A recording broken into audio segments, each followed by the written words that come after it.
Hey guys, welcome back to Sip, Savor, and Celebrate. I'm Chris. And I'm Devin, and we are here out and about in Bay City. We are actually downtown waiting for the fireworks, which are shot way back there on the other side. But we actually brought the boat out. We're here with friends, we're with family, and we're with Tequila. That's right. We are doing exactly what we rep on our shirts. That's we are right. sipping, we are celebrating, and you know what? You forgot to savor.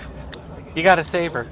That's where you were coming in. I forgot where I was going with that. Anywho. No. So what today? First, we're going to do a quick. We're going to do a drink through of the Yeyo, the Blanco first to see what we're working with, and then we're going to go with a comparison of barrel number 7 out of the. That's the Tequila Hombres, the Tequila Collective, and then we're going to go with the other barrel number 3, and that one is out of El Cerrito. I'm sorry about that. El Cerrito. And if you don't recognize that hand, it is Santiago, the Tequila Headhunter. He is here today. He is actually our judge because he is pouring these blinds.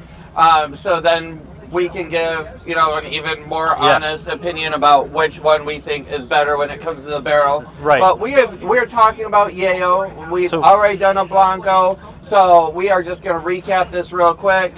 Please check out that review and our other comment. Yep. Make sure that while you're watching us, thank you for that. You got to subscribe. That's right. And share us with your friends. What do you got first, for us? So first of all, let's talk about, again, refresh our memory on how this is made. This is coming out of NOM 1414, our favorite, the Vivanco family. They can do no wrong, I swear. However, they're coming from the agaves are coming from the Los Altos region, so that's from the way the up high. And then they come with using deep well water, stainless steel tanks. They use classical music to go ahead and ferment that. With champagne yeast, they do it without the fibers. They're using nothing but copper pot stills to distill it. They're doing it twice, of course. They're using a roller mill, and they cook it with stone brick ovens. It is certified, no additives. And then we'll talk about the reposado when we get there. But first, let's talk about this. This one is always great on the nose. That bright agave forward, that little bit of pepper that follows it.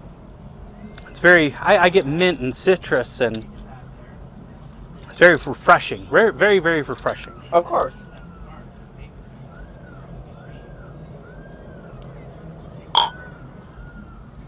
Salud. Let me get the palate used to it. That is much different today.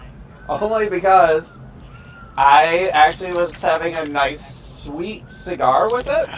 Well, not with it, but before it. So it really kind of changes the nose on this.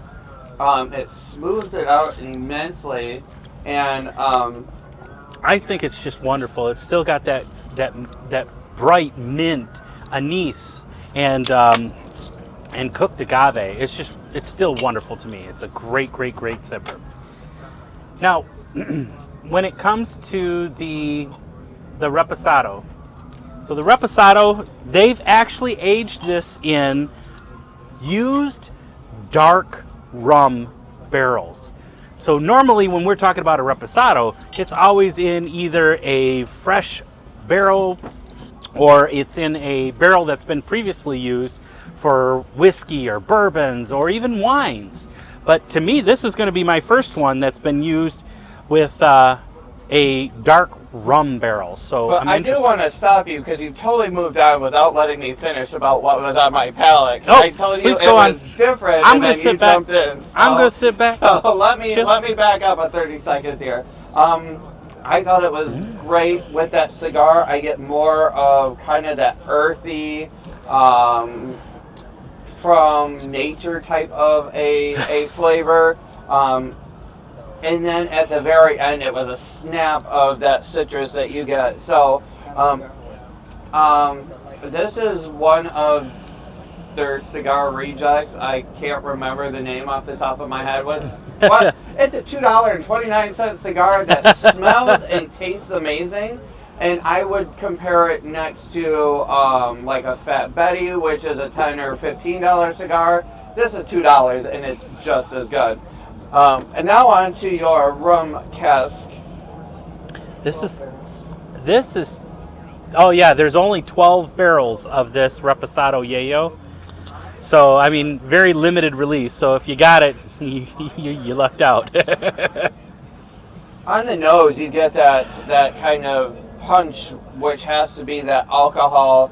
It's totally which I different think to might me. actually be the barrel, and I'm classifying it as alcohol only because it is so strong.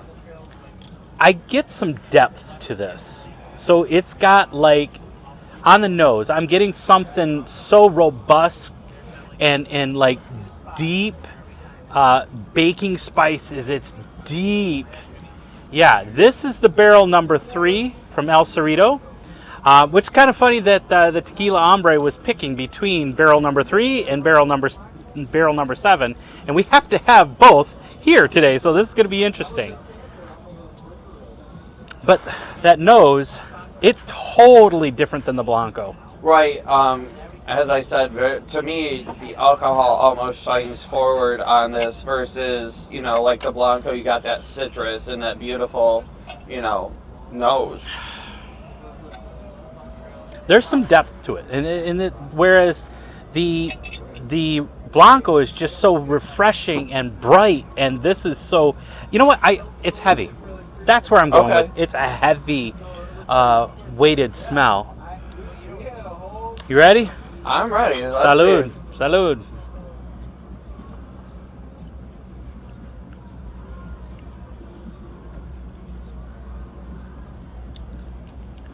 Wow, there's a lot of pepper on that first bite. To me. And then once that goes out, I get root beer. I'm getting root beer. Okay. That's cool.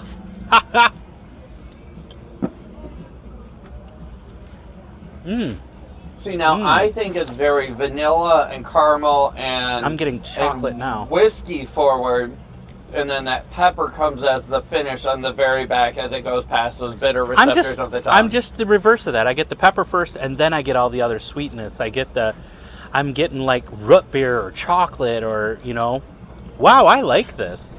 It's kind of cool. It's kind of like a Barks root beer. That's what I'm getting from it. I don't get any root beer, thank God. Just not a root beer fan. Sorry, guys. Well, hey, at least on the Blanco you didn't get the toes. Last time you said it smelled like toes. Was that this one? This is the one. Okay. Apparently I didn't get as much. Here's the comparison. Now here's barrel number 7. Which one would you prefer? Barrel number 7 now. We got to figure which one is better. The El Cerrito or the barrel number 7.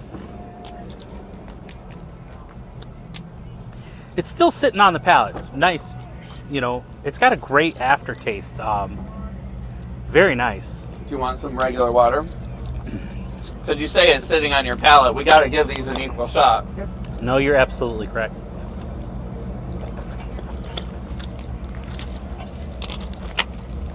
And thankfully, your boat cleaner left the water sitting out, so that one's not frozen. Oh, that was downstairs. I just grabbed it. I know.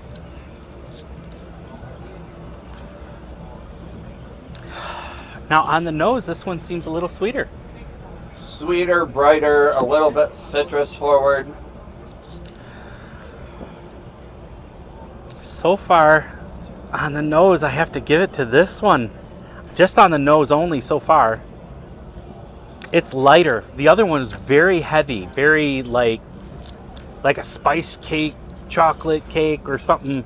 Not as sweet as a cake, but it was just that heavy. I'm actually loving this nose a little bit more because you are getting the Blanco that shines through this one. I have to agree with that. I'm getting that brightness from the Blanco. You ready? I'm ready. Now, from barrel to barrel, is it still the oak? Oh, I can't say nothing. Oh, wow.